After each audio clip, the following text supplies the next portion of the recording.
Hey, it's Ivy Slater from Slater Success. We are doing our lives again, Slater Success Live. For those of you who've missed it and asked for it, I appreciate you doing that. We took a little bit of a hiatus, and now great news, we're back. We're going to be bringing to you today some great guests, and we have some great guests lined up as we start kicking off the show on a regular basis. Please, if you know other great founders, leaders, CEOs, leaders of all ilk, if you feel that somebody that you know should be highlighted here, please reach out. You can find us on slatersuccess.com. Also, I wanted to give you a heads up. We are doing this live in conjunction to a special series we're hosting on our podcast, Her Success Story, which is a series around private equity, mergers and acquisitions. And today I have a great co-founder, Aditya Mishra from That VC, who is the co-founder of a venture capital company. Aditya comes to us from That VC, and as he leverages his diverse background as a former professional athlete. By the way, let's put a little plug here. Athletes, performers have great business leadership. So always remember that. Aditya is also wonderful at his business strategy. He's been an entrepreneur and is ready to enhance early stage startups in these specific industries: Fintech, Healthtech, and Web3. He brings his unique combination that enables him to discern the key signals contributing to a startup's success. That VC is an early stage fund that employs a meticulous investment approach, and this is where I was intrigued, tracking over 50, don't have enough hands, ladies and gentlemen, 50 signals to support startups pre-investment and maximize their growth potential. His background, he comes to us from Yahoo, Geo Media, EY, etc., on and on. Aditya is brilliant in his space, and I'm so excited to just chat with you today. Aditya, thank you for taking the time out of a busy day to join me here on Slater Success Live. Well, thanks, Ivy. It's a pleasure to be with you. Listeners, viewers, as you come to us for the first time, feel free to put a comment right below. We will see it. If you have questions, you want more information, put it right in here, and we will be here to serve you. Aditya, I have to ask, first professional athlete, okay, then into the business world, Columbia Business School. You have a powerful background with some major brands behind you in the work you've done. What pushed you to take that bold move into the VC space? Well, I hope it was with some sound thoughts, because as my wife claims, that I've managed to successfully remove 2 zeros from my salary. So it better be well thought out. As you eventually add 3 to 4, right? Well, we'll see about that. That's the hope. But there's a larger purpose, the larger theme that inspired me. It was not in the works. To be honest, it was not like I was preparing and doing things that would lead me to be a venture capitalist. In fact, I was perfectly fine where I was. I worked in some great companies, EY, Accenture, Yahoo, in the corporate strategy teams, Geo Media, Samsung. And my career was progressing really well. But sometimes around the pandemic, there was, we were working on some interesting projects at Yahoo that really triggered something that propelled me to think that can I contribute a bit more to smaller companies, given my skill set and how I break down problems and how I use what I call quantitative intuition. And can I make much more impact within the innovation and entrepreneurship, having been a founder myself in 2012. And I think that was the starting point, which sort of led to really asking a series of questions, basically, that why am I doing this? Why am I the right person? Do I need to partner with someone? What problems do we want to solve? There's so many other great ones out there. Why should anyone give money to me to manage and invest versus anyone else? And I think that led to sort of series of uh, provoking discussions with some friends, family members, tons of research for 6 months, and and we believe that we have something that has a unique aspect in how we want to how we see the venture capital industry, the role of it in the world, how we deploy capital, and how we invest in the startups that we sort of invested in to make them successful. I'll pause there, and there's a lot to unpack there. I have to go here for a second because it's so interesting. I was speaking at your alma mater last night. I was speaking at Columbia Business School, and we had a conversation with the class around the why. Like, Mhm. why is this important to you? Why do you want to do this? Why now? What is going on in the marketplace? Why you? Why now? And years ago, and this is what I shared with the class, years and years and years ago, pre-Slater success, when I was still had Slater Graphics, I was still running a printing company, and I had my kids were young. I woke up literally sleeping on a conference room table, probably about 2, 3 in the morning, with an all-night press run. And with 2 little kids at home, I said, what do I want? And why do I want this?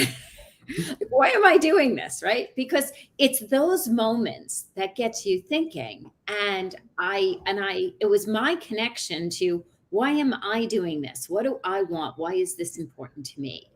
As a leader, as a mother, as a parent, why this? Why now?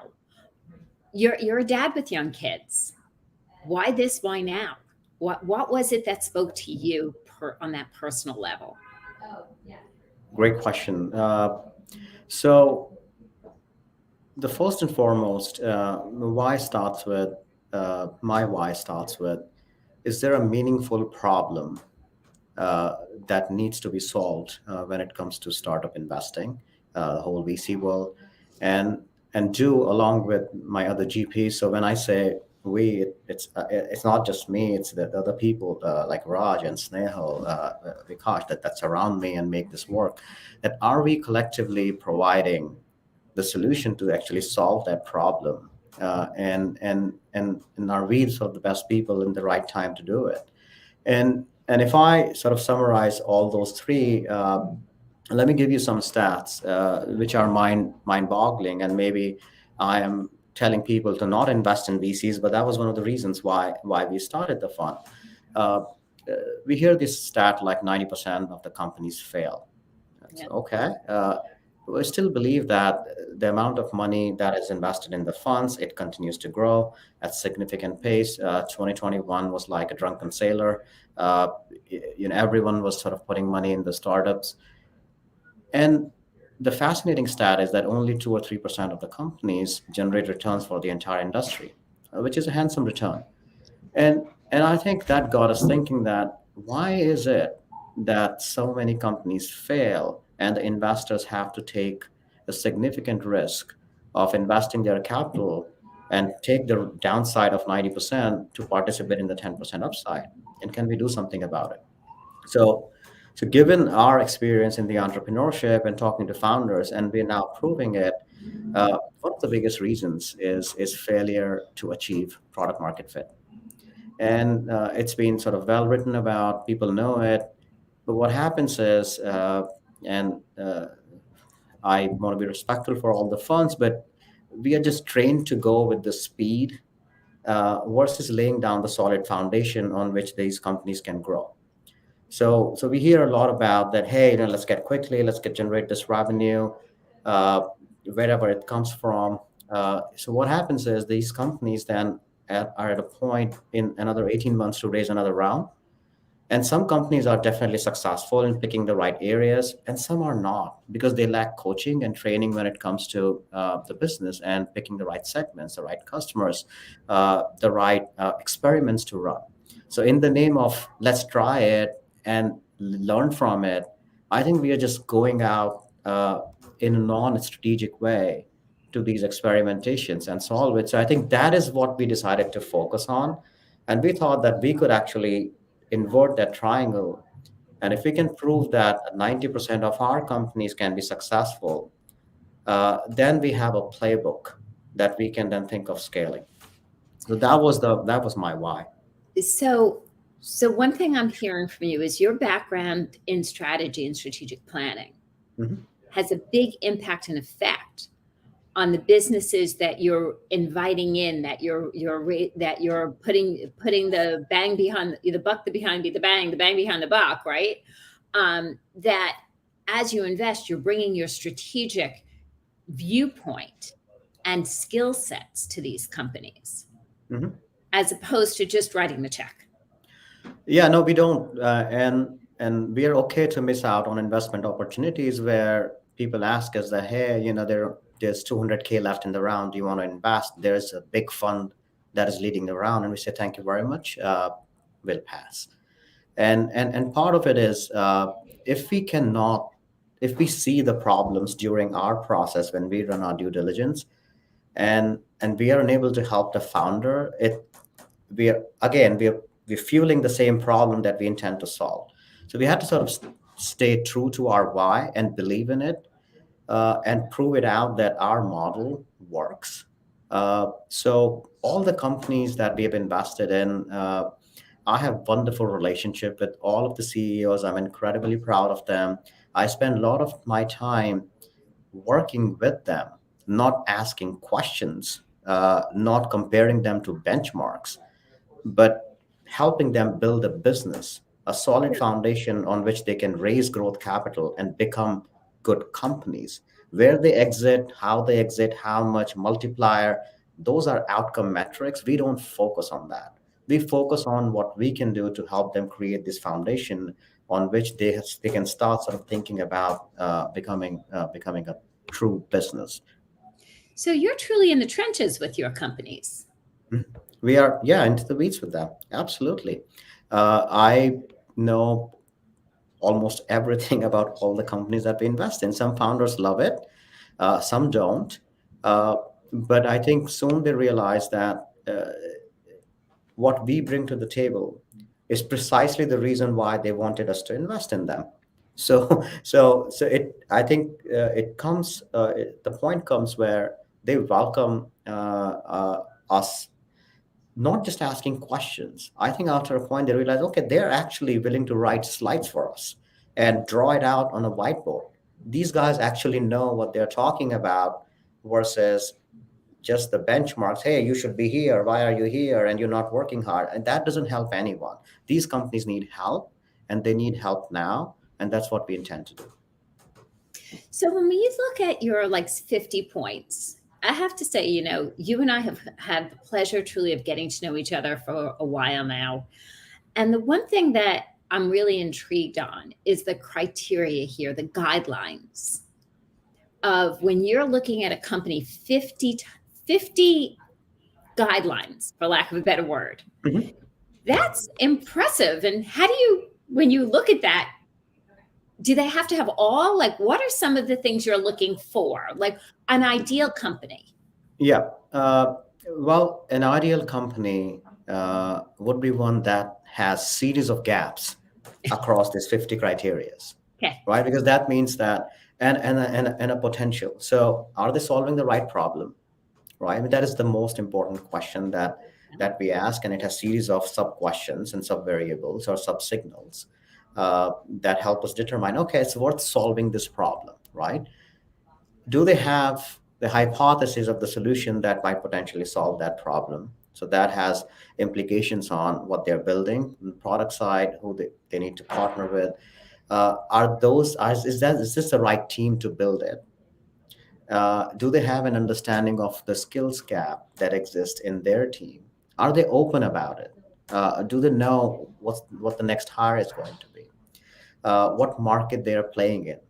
So all of those have series of questions that enable us in how we conduct our due diligence. We bring some of the key components from the due diligence, and we break it down into what we call the screening call, the product market fit assessment, the market mapping exercise, and then the final due diligence.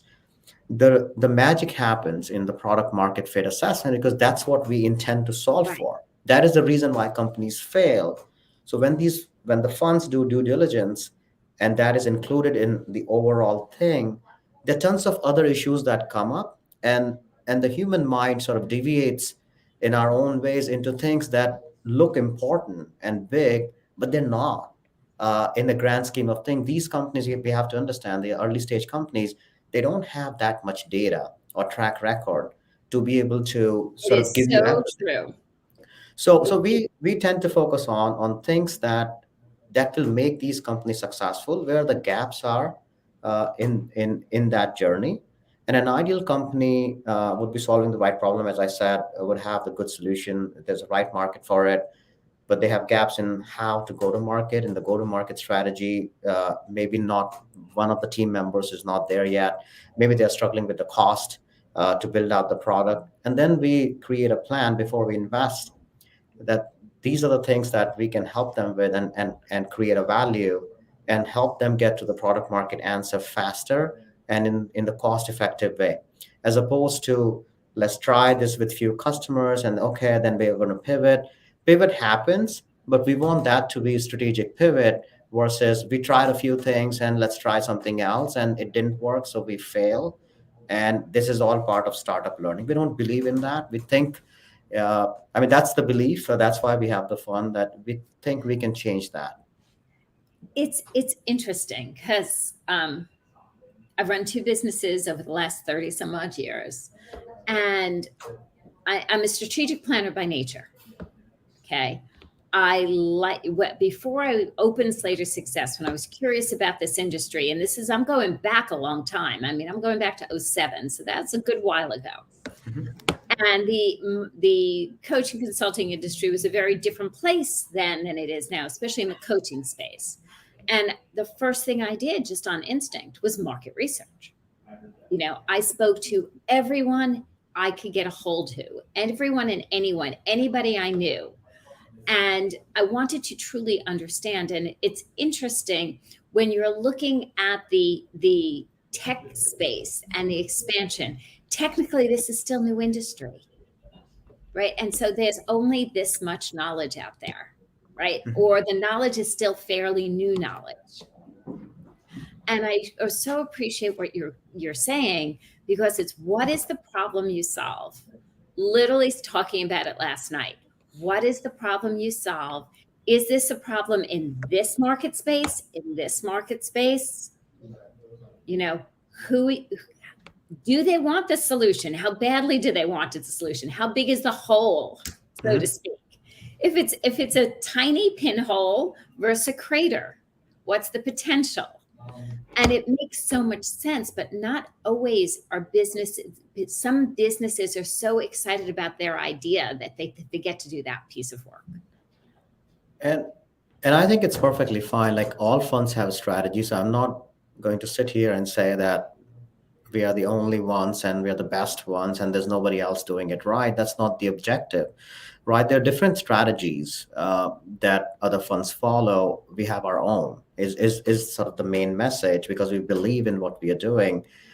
What some of the other funds, what they do is they spray around. They say, it's too hard. In the end, I mean, you justify your decision, right? You talk to yourself and you say, look, there's no way to know whether this person can build this. We don't even know who's going to buy it, but it sounds promising. Instead of wasting time in asking questions and still have uncertainty, because it's a tough business, it's not an easy business. Why don't we invest like 100K in 30 companies, and someone will figure it out, and that one or two investment will generate the return.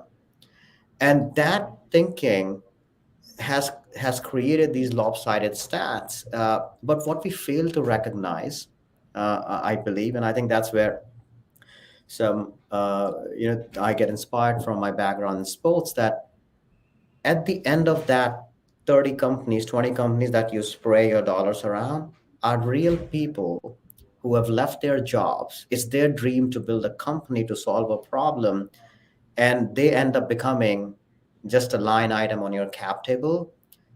We we don't we don't like that. As a former founder, we don't like it. So I don't want anyone to be a line item in one of the cap tables. I think all of them uh, can be coached. All of them can be supported. The exits can vary. Not every company is going to become a unicorn, but if they're solving the right problem for the right set of customers, I think they can successfully exit, either merge or become a grow. But as long as they have the right advice, and I think that's what we intend to focus on. That's where the empathy and the support for the founders sort of come into play. So I just want to take a moment, viewers, as you're scrolling through LinkedIn, you could be scrolling through Facebook or scrolling through YouTube. If you have questions, comments, feel free to post it right now, and we're happy to answer live. Also, Aditya and I will also be paying attention to LinkedIn and the stream in the next few days. Aditya, let's just take a moment. If some of our viewers would like to reach out and connect with you, what's the best way to do that? LinkedIn.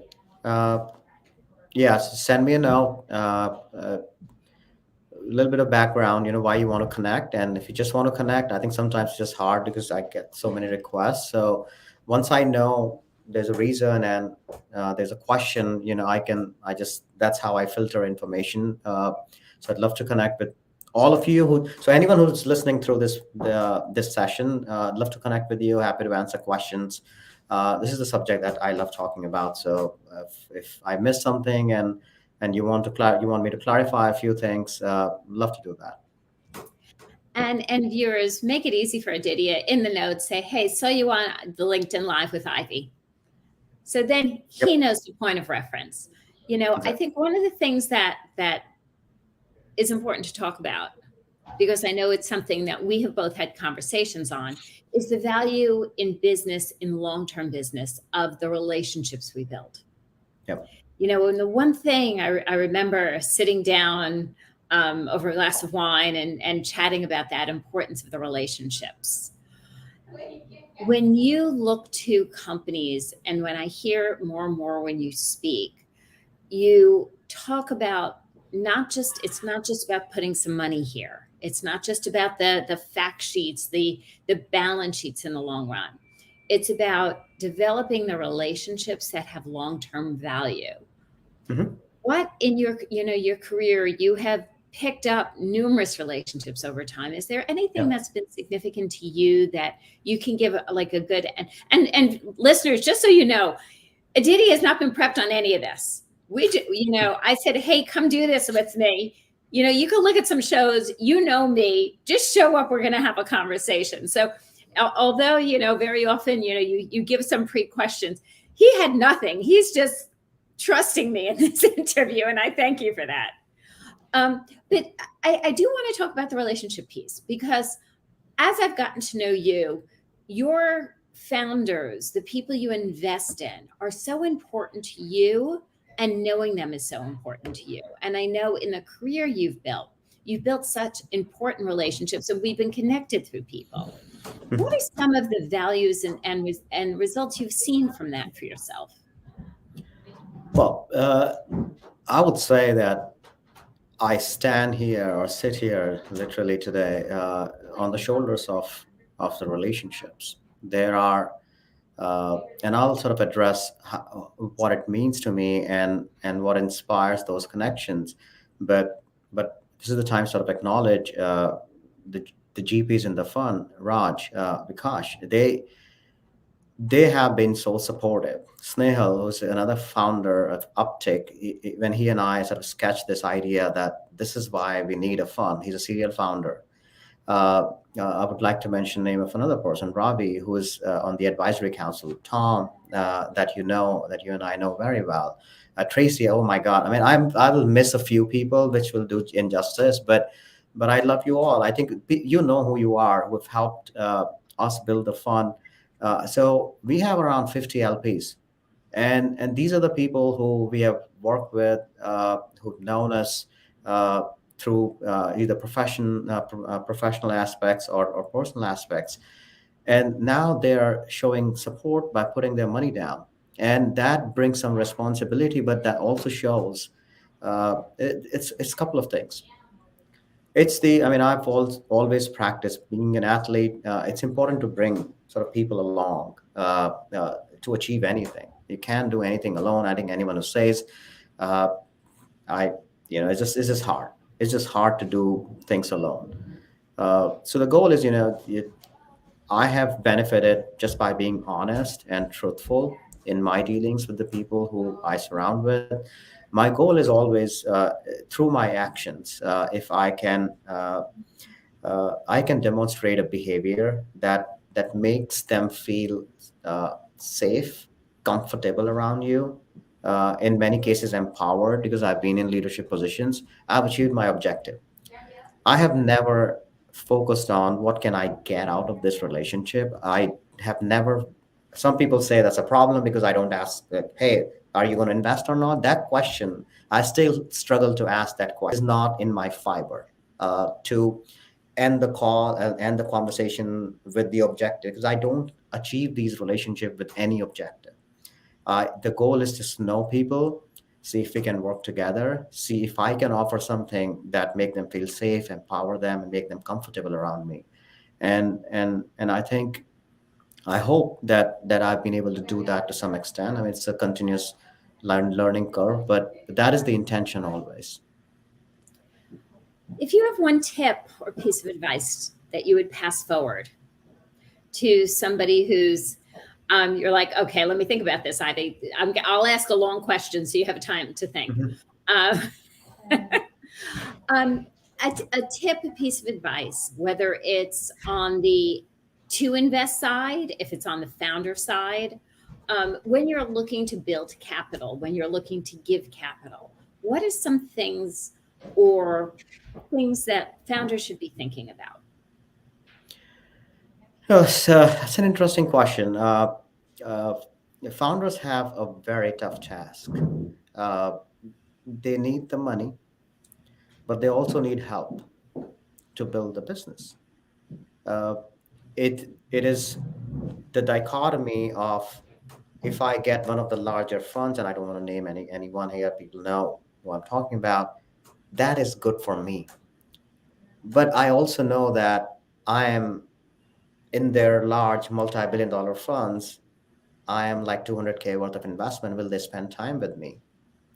Will they care about me enough? And I think my advice and my tip to the founders is, people like us, not just we, BAT VC, but people who run sub $100 million funds, the value of money that they invest is much more for them, because that is a higher percentage of their total fund. So they care a lot more about that money. If they only care about money, they care a lot more about it. Uh, so make sure you balance out your investors, both large. You need those brand names. I'm not going to deny it, but always supplement them with people who have actually built businesses, who can help you achieve product market fit, make introductions, work with you, make meaningful difference in your lives, and put you on the path of success. I would say that is the single most important tip for the founders, that don't just go for glory and large logos, because they don't come to help you when you're crying in a corner, when the client demo doesn't go well.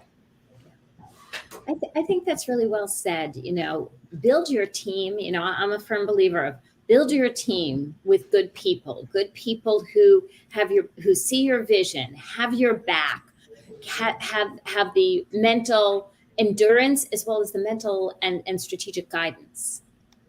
Absolutely. We spoke the other day about having that great asset in your corner. Make sure as you build a company to have that great asset in your corner, somebody who has your back as a leader, I and mean, this somebody is who's a speaking people to you like business. transparently. Yeah, but this is a people's business, and if you're not surrounded by people that you trust, or that you feel empowered or comfortable sharing your failures, then you're surrounded by wrong people. Uh, and I think that comes with building relationship with founders, where they are comfortable saying that, hey, I screwed up. Last quarter was terrible. There were execution problems. How can we turn it around? Versus telling you stories after stories. We are around the corner. That client demo went great, and I have another meeting. That is not good. for the founders and for the investors. So you better raise, you only have 18 months roughly, uh, say 24 in this market, you better runway to raise another round. More you think that you can do it yourself, I think harder it gets to raise another round. So leverage help, be honest and transparent, reach out to people, trust your network and your instincts. Love that. Aditya, thank you for joining me here today on Slater Success Live. This was great. Well, thanks for having me, and I would look forward to any future guests that you come. This is awesome, and I can sort of second what you just said. I was not prepped, and I think in many ways, I feel very comfortable in those settings because what your viewers or people who are listening to us or will listen to us, what they heard me is straight from the heart. What I feel about this topic, and it's I hope it's consistent because many people who will see this, they've heard the same things from me over and over again. And, I think that's important. And thanks, Aditya. Thank you for being here. Hang tight in the green room for 1 sec. Is, viewers, listeners, as we close today's show, I speak from the heart. I'm completely transparent. I am who I am. That's it. But most importantly, our guests come on and they only have so much preparation. Even our podcast, go listen to her success story. We're doing this great series with leaders of private equity, venture capital, about M&A. It's a great learning experience. If you're in that industry, if you're not into that industry, lean in. I'm going to do an ask out there. We're also setting up our end of the year. And every year at the end of the year, from Thanksgiving through New Year's, we do a series with nonprofit leaders, which is just because it's near and dear to my heart. It's who I am. It's important to me. The holidays are about giving and receiving. If you have some great people to connect me to in the nonprofit space, other great leaders, there's my ask. Thank you for joining me here today. If you enjoyed it, leave us a note, share this video forward, and thanks. See you next time.